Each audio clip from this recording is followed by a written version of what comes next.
구약에서 가장 아름다운 공동체를 꼽자라고 한다면 제가 꼽을 수 있는 몇 개의 공동체가 있습니다. 근데 그중에 하나 가장 대표적인 구약의 공동체, 모든 이스라엘 사람들과 모든 교회의 신자들이 꿈꾸는 공동체가 바로 이 아둘람 공동체예요.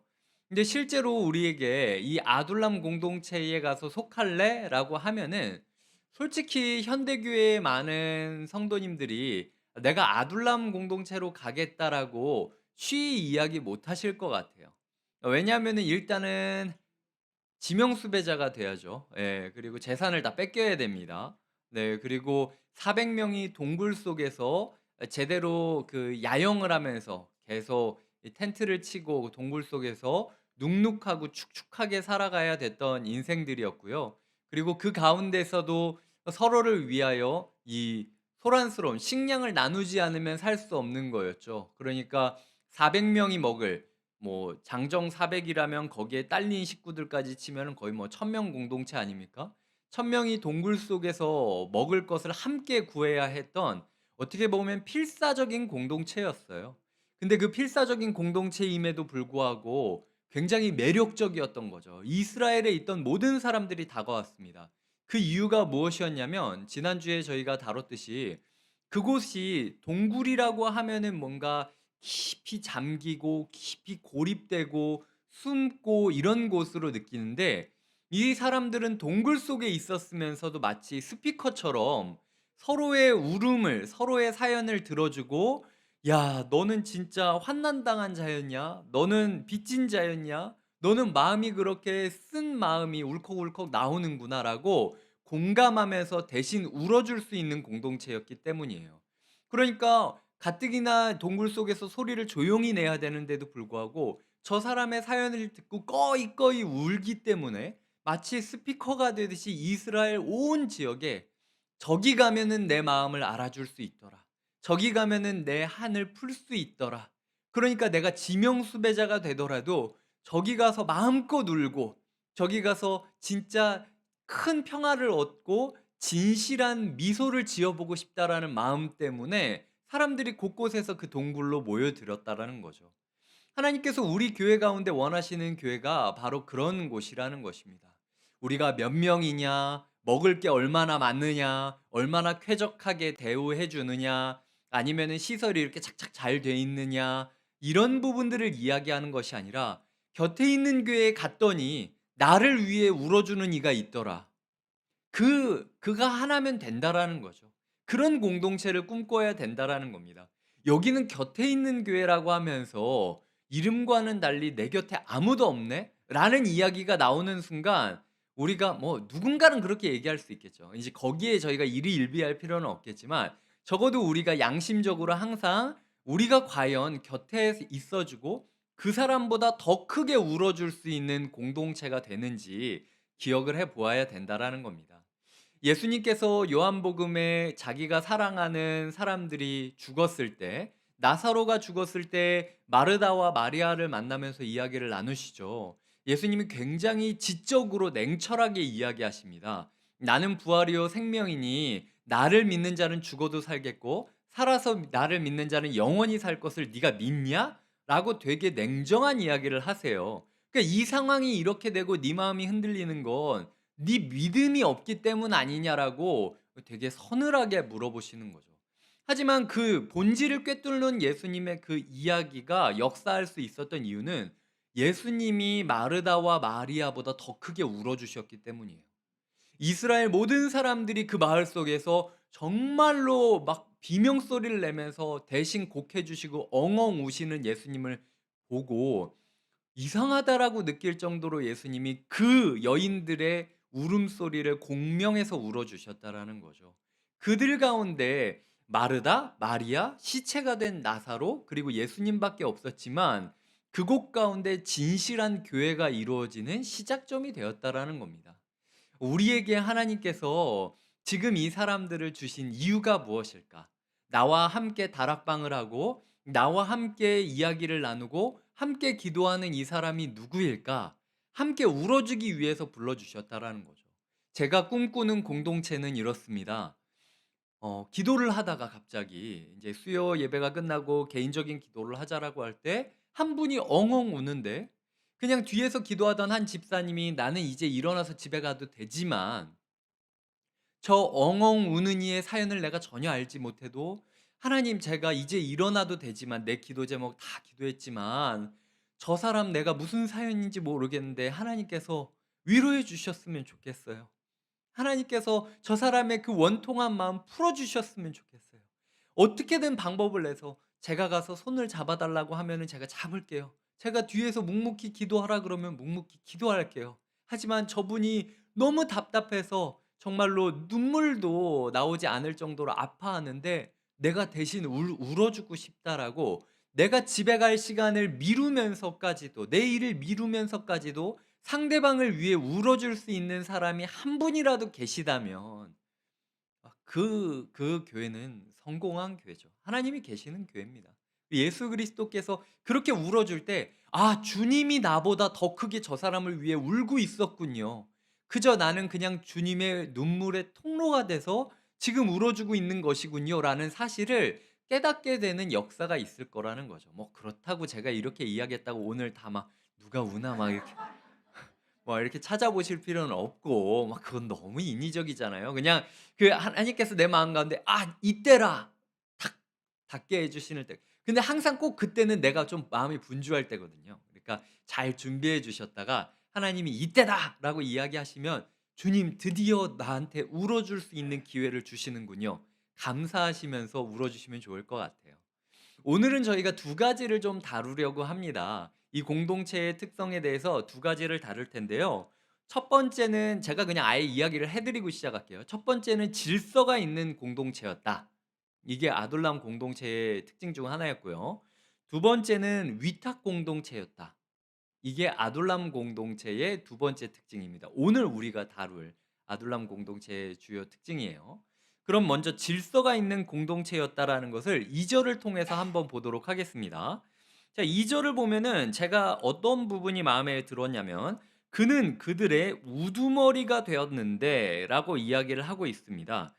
이 우두머리가 되었다라는 것, 그리고 인제 금요일 날 다루겠지만 어쨌든 이게 누군가한테는 산적되었고 누군가한테는 도망자들의 무리였지만 어쨌든 조직을 갖췄다는 거예요. 그래서 다윗이 그 상명하복이라고 하죠. 다윗이 방향을 딱 설정했을 때 적이 그러면 모든 400 명의 사람들이 다윗이 보는 곳을 보았고, 그리고 "함께 하자."라고 이야기를 하면 그게 어디든 갔다라는 거예요. 모압에 가자라고 하면 모압에 갔고, 그리고 그 블레셋에 가자 그러면 블레셋에 갔고, 그리고 이 수풀에 가자고, 헤렛 수풀에 가자라고 하면 헤렛 수풀까지 갈 수 있는 공동체였습니다. 이 공동체 가운데 왜 모압에 가야 돼요? 나는 가기 싫은데? 왜 헤렛 수풀에 가야 돼요? 여기가 요새인데? 이런 식으로 이렇게 궁시렁궁시렁 거리거나 따지는 사람들이 없었다라는 거예요. 내가 여기까지 와서 내가 이 사람에게 이 공동체에 속한 이상 어쨌든 질서에 순복하고 질서를 따르겠다라는 결의 가운데 조직체를 이루어졌기 때문에 전쟁을 할 수 있는 군사들이 되었다라는 거죠. 그게 중요합니다. 그렇다고 주의사항은 제가 다윗이 아닌 걸 기억하셔야 돼요. 제가 지금 질서를 이야기한다라고 해서 그러니까 담임 목사가 다윗이니까 담임 목사의 말을 들으라고 하는 게 절대 아닙니다. 저는 지금 이 본문을 느끼면서 다윗도 결국 예수 그리스도를 그림자로서 보여주는 사람이잖아요. 그러니까 우리 교회의 가장 머리 되신 분이 예수 그리스도라는 걸 저부터 시작해서 저희 유치부 아이들까지 다 인정을 해야만 우리 공동체를 하나님께서 다음 행보로 걷게 이루어 주실 수 있다라는 거죠. 이 아둘람 공동체 안에서 이들이 철저하게 조직을 이루면서 배웠던 게 무엇입니까? 아까 이야기했듯 서로 진짜 사회 부적응자들이었잖아요. 그럼에도 불구하고 상대를 위해 울어주는 법을 배워야 된다라고 다윗이 이야기를 했고, 다윗이 앞장서서 시편을 노래했습니다. 지난주 금요일 날 저희가 시편에 대해서 142편을 배웠죠. 함께 부르짖는, 공동체 가운데 함께 울고 함께 웃는 법을 예배 가운데 배우게 되었다라는 거죠.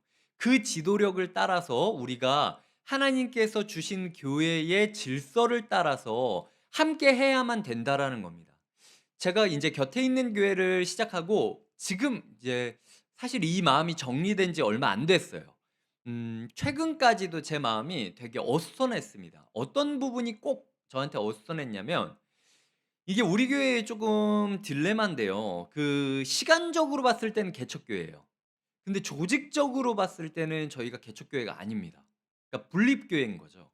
그러니까 많은 성도님들이나 교육자분들이 저한테 물어봐요. "우리 교회는 개척교회냐 분립교회냐?" 근데 정답은 개척교회면서 분립교회인 거예요. 뭐 둘 중에 하나를 뭐 택하자 말자 뭐 이럴 필요가 전혀 없죠. 이 둘 다 맞아요. 이 특징이 있는 거죠. 그런데 이 많은 분들이 우리 교회가 개척교회가 되었으니까 조금 더 담임 목사나 이렇게 1:1 관계가 늘어날 거라고 생각이 됐는데, 제가 교구 목사할 때보다 사실은 더 지금 일정이 빠듯하게 지내고 있어요. 이게 뭐 제가 바쁜 티를 내려는 게 아니라 지금 솔직히 그 설교 준비를 할 시간이 정말로 허덕일 정도로 이제는 그 누룽지 긁을 누룽지도 없어졌어요 이제. 그냥 항상 이렇게 딱 성경 들고 햇반 돌리는 마음으로 "하나님, 하나님, 하나님 이거 뭐 어떻게 할까요?" 라고 이렇게 제가 원고지 저는 원래 원고를 쓰고 한 3번 4번 정도 탈고를 합니다. 그리고 설교하기 전에 항상 혼자 강단에 서서 한번 해 보고 그걸 제가 녹음을 해 가지고 들으면서 다니면서 숙지를 하는 타입이에요. 제가 그렇게 설교를 해 왔습니다.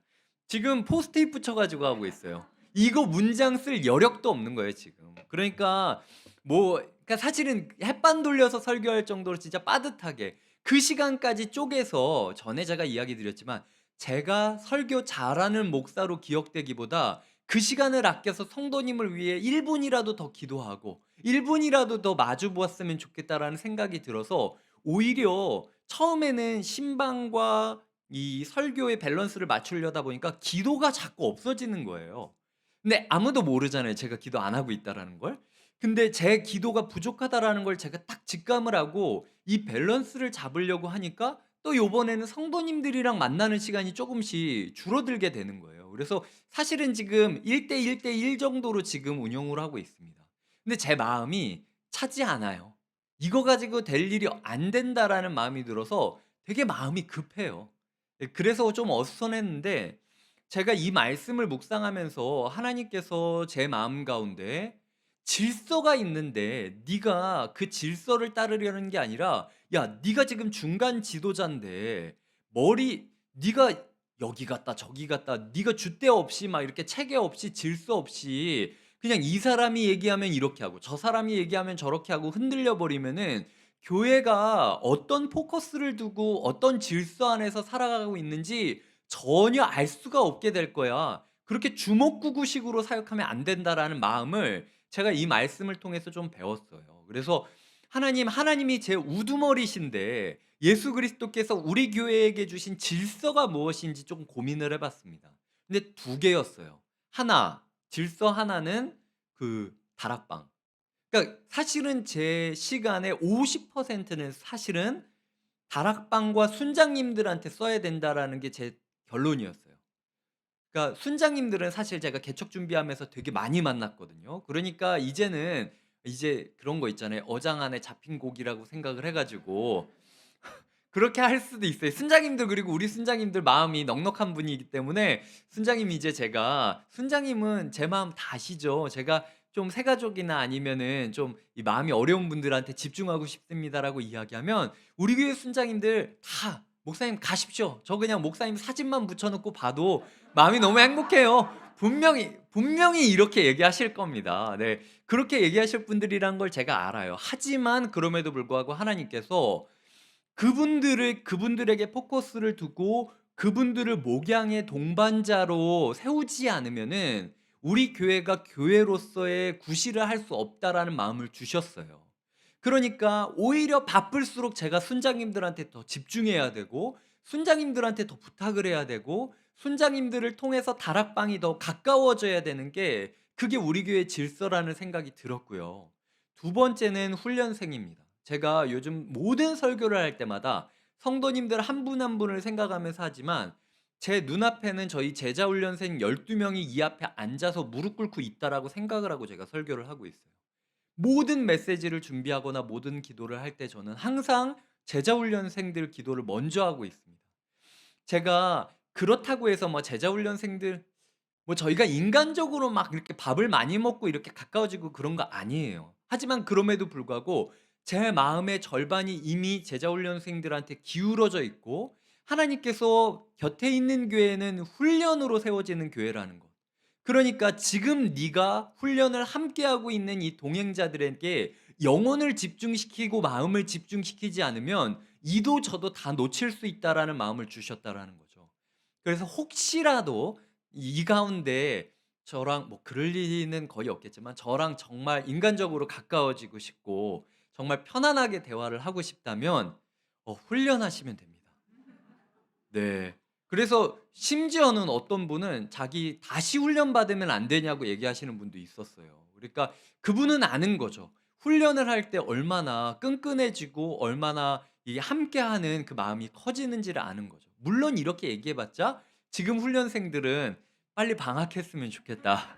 지금 이 두 번만 더 하면 방학인데 그냥 모르겠고 방학 빨리 왔으면 좋겠다.' 생각하겠지만 어쨌든 하나님께서 저에게 순장반, 다락방과 이 제자반의 균형을 통해서만 사실은 이 교회가 시작될 수 있다라는 마음을 주세요. 그래서 이 자리를 빌어서 사실은 양해 드리고 싶고, 제가 모든 부분에 있어서 함께하고 싶지만 인간적인 한계 때문에 함께할 수 없다라는 게 너무 죄송하고, 하지만 그럼에도 불구하고 제가 주먹구구식으로 이렇게 행동하는 것보다 교회의 질서를 잡아가는 게 더 우리 교회에게 유익하다라는 생각들을 많이 해요. 그렇다고 막 제가 제자 훈련생만 싸고 도는 거 아닙니다. 언제든 기도를 받기 원하시고 언제든 신방이 필요하시면은 저나 전도사님한테 연락을 주시면 바로 저희가 연락을 잡아 가지고 시간을 잡아 가지고 찾아뵙고 있어요. 그러니까 그냥 '아 이광희 목사가 왜 전화도 안 하고 아 저 버릇없는' 약간 이렇게 생각하지 마시고,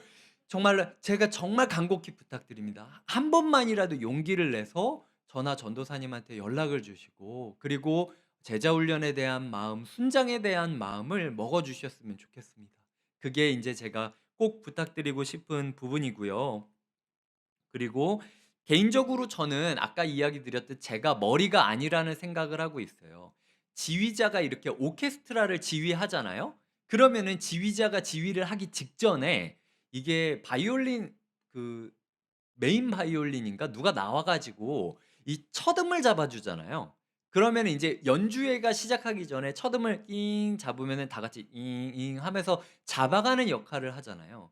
그러니까 하나님께서 저는 저 자신을 그런 조율기의 역할로 부르셨다라는 생각이 들어요. 그러니까 제가 느끼는 책임감이 강하죠. 지휘자가 사인을 줬을 때 그 음을 제가 연주해야 된다라는 부담감이 저한테 항상 있고, 하지만 그럼에도 불구하고 제가 지휘자가 아니라 그냥 이 바이올린 연주자에 불과하다라는 사실도 잘 알고 있습니다.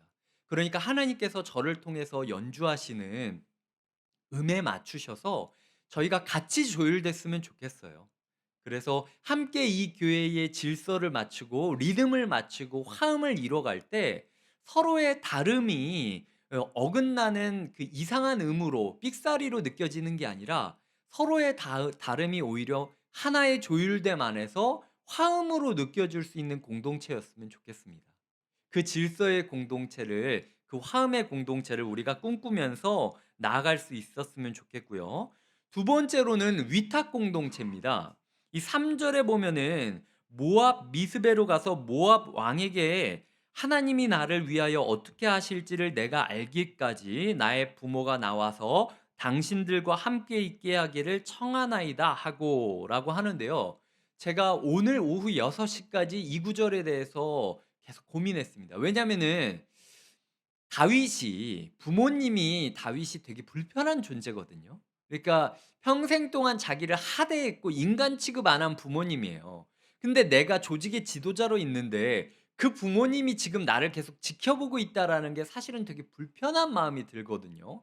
제 마음 가운데는 혹시라도 이 명분을 가지고 부모를 치워버리고 싶었던 것 아닌가? 이 다윗이 효자인가 아니면은 효자의 탈을 쓴 불효자인가를 놓고 제가 고민을 했는데 제 고민의 끝은 하나님이 나를 위하여 어떻게 하실지를 내가 알기까지 맡아 달라고 했는데 사실은 지금 그 기도가 첫 번째로는 성령님이 이 성경 구절에서 이 다윗이 이런 이야기를 했지만 솔직히 진심은 그렇지 않았다라는 말을 하지 않고 계시고 두 번째로는 지금 5 절에서 선지자 갓이 이르러요. 그래서 "너 이 모압 요새에서 나가서 헤레스풀로 가라."라고 이야기를 할 때 그가 맡겼던 부모를 다시 찾아 가지고 헤레스풀로 같이 이동을 해요. 그러니까 부모를 맡겼던 게 3 절에 맡겨서 5 절에 다시 찾아 가지고 이동하는 거죠. 그러니까 만약 그 상황에서 헤델스풀로 가야 되는데 다윗 입장에서는 맡긴 지 얼마 되지도 않았는데 다시 부모님을 모셔와야 되는 거잖아요. 부모 모셔오기 싫었으면 저는 핑계 댔을 것 같아요. 왜냐면 너무 짧았으니까 텀이. 근데 그럼에도 불구하고 하나님이 딱 사인 주셨을 때 그가 말하는 그대로 하나님이 나를 위하여 어떻게 하실지 사인을 듣자마자 부모님을 다시 모시고 왔다라는 것을 통해 봤을 때 다윗이 그의 공동체에 대해서 생각했던 중요한 사실은 우리 공동체가 완벽한 공동체가 아니라는 것. 우리 공동체 가운데 내가 뭔가 다 품으려고 할 게 아니라 내가 누군가에게 내 사랑하는 사람들마저도 위탁하는 것이 필요하다라는 것. 그러니까 이 곁에 있는 교회 안에 살면서 내가 신앙생활을 잘하면 모든 사람을 품을 수 있을 거야. 다락방 모든 식구를 품을 수 있고 우리 교회 모든 식구를 품을 수 있고 내 가족 모두를 품을 수 있다라고 생각을 하면 큰 코 다친다라는 거죠. 다윗조차도 그 400명의 수장이었던 다윗조차도 자기 부모를 누구한테 맡기지 않으면은 살 수 없는 공동체가 아둘람 공동체였다라는 거예요. 그러니까 우리는 우리의 가장 사랑하는 사람들을 이 교회 가운데 위탁해야 된다라는 거죠. 제가 교사들에게 교회가 대한가족이라고 이야기 드린 적이 있습니다. 그러니까 각 가정 가운데 이 우리의 아이들을 교사한테 위탁하는 거예요. 대신 부모가 돼 달라고. 내가 이 현대 사회를 살아가며 너무 분주하고 너무 부족하기 때문에 아이에게 온전히 아빠, 엄마로서 역할을 못 해주고 있는데 "제발 좀 나를 도와주면 안 되겠냐."라고 부탁을 하는 겁니다. 근데 그 부탁을 했을 때 교사들이 책임감을 느끼고 있느냐라는 사실을 제가 물어보고 싶어요.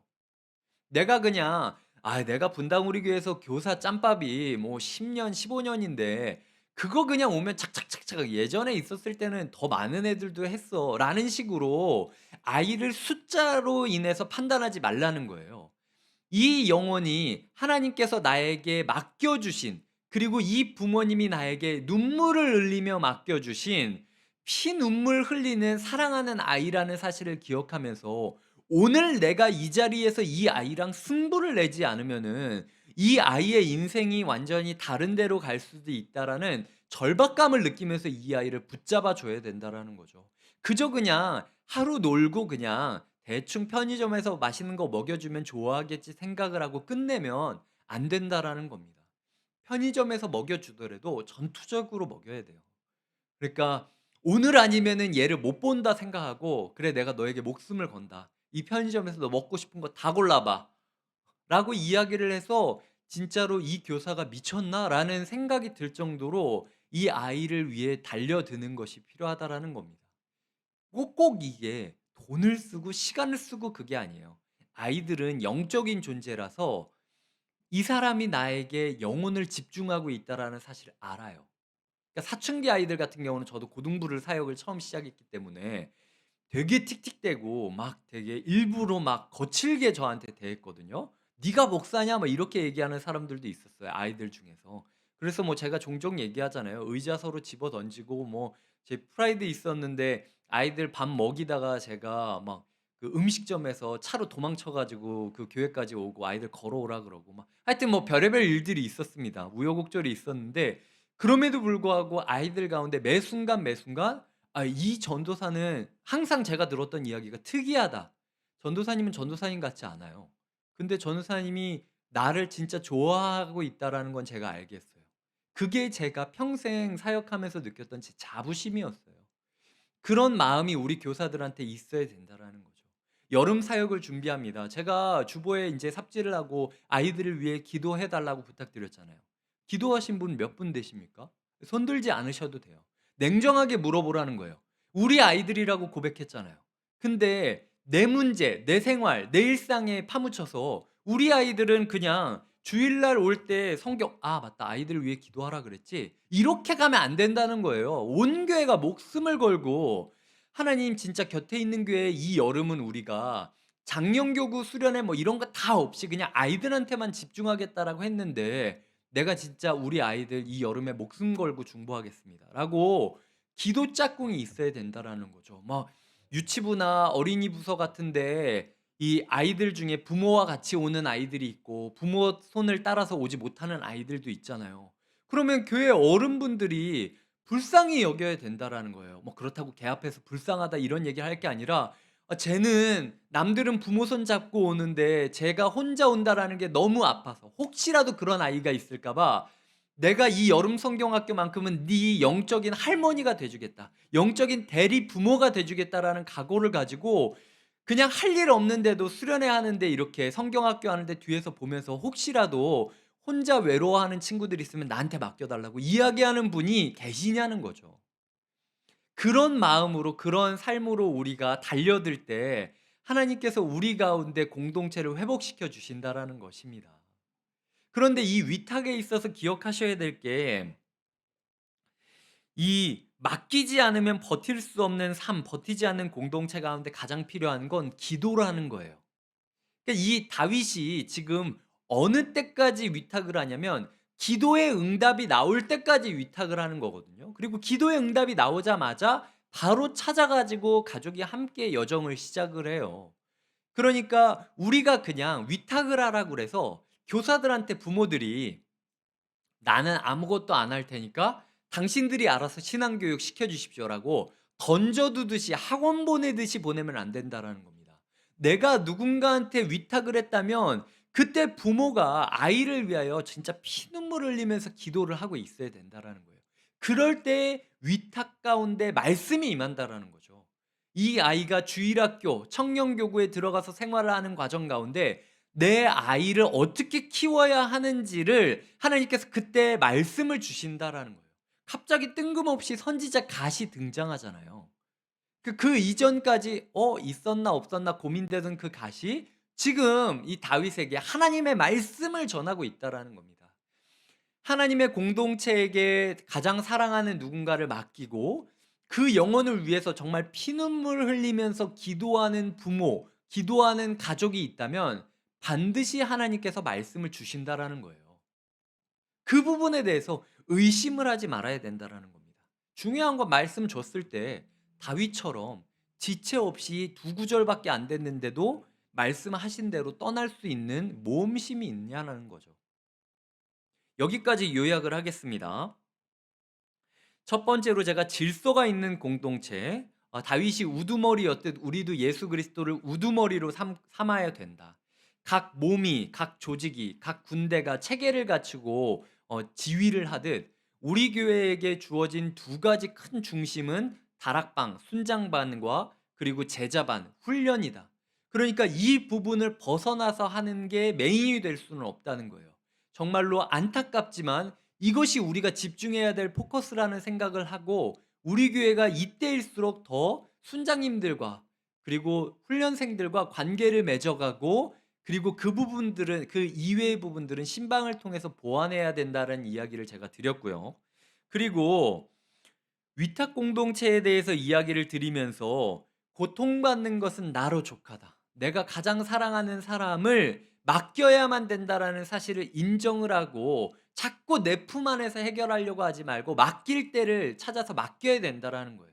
특별히 제가 주일학교를 이야기 드렸고 그 다락방이 될 수도 있겠죠. 남편 같은 경우 다락방에 맡기는 분들이 꽤 많이 있잖아요. 뭐 아내 같은 경우도 다락방에 맡기는 경우들이 있고 그러니까 어쨌든 우리의 가족을 다락방이나 주일학교에 맡기는데 그 맡기는 걸로 끝날 게 아니라 그 맡기고 난 순간부터 학원 보내듯이 끝내지 말고 목숨을 걸고 그 영혼을 위해서 우리 가정을 위해서 우리가 가야 할 길을 위해서 기도하라는 거예요. 그때 하나님께서 반드시 가야 할 길을 알려주실 거다. 그게 오늘 우리에게 주시는 공동체의 약속이라는 것입니다. 우리 교회 가운데 그런 아름다운 모습이 있기를 함께 꿈꿔주셨으면 좋겠어요.